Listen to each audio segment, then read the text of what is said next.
in the sort of the classic example of trickle-down economics, a bunch of money is printed up at the top of the food chain, handed to the fat cats on Wall Street, and the money eventually trickles down to the average person, but by the time it does, so much inflation has been caused that the average person has less purchasing power than they did before the whole shenanigan even, the whole charade even started. So Bitcoin does not work that way because there's no way to give those people at the top new Bitcoin that causes inflation. So if an OG Bitcoiner has a lot of Bitcoin and starts spending money, they're not making new money out of thin air. That Bitcoin was always there. That purchasing power got there and it's essentially potential energy that is being expended. And so let's talk through what an OG Bitcoiner can do with their money. So an OG Bitcoiner first could hoard it, right? So they could just sit on 10,000 Bitcoin and not give them to anybody.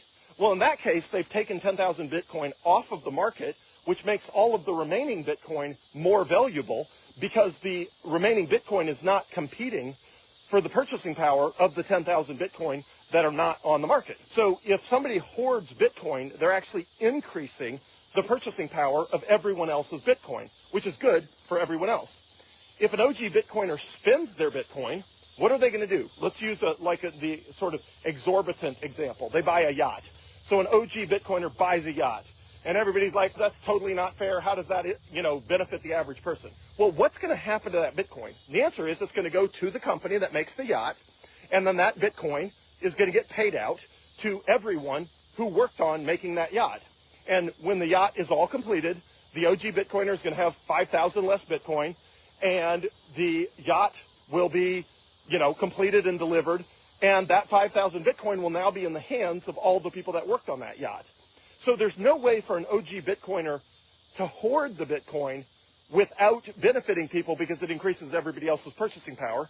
There's also no way for them to spend the Bitcoin without benefiting all the recipients, which again, when all the dust settles, the OG Bitcoiner has 5,000 less Bitcoin and a yacht.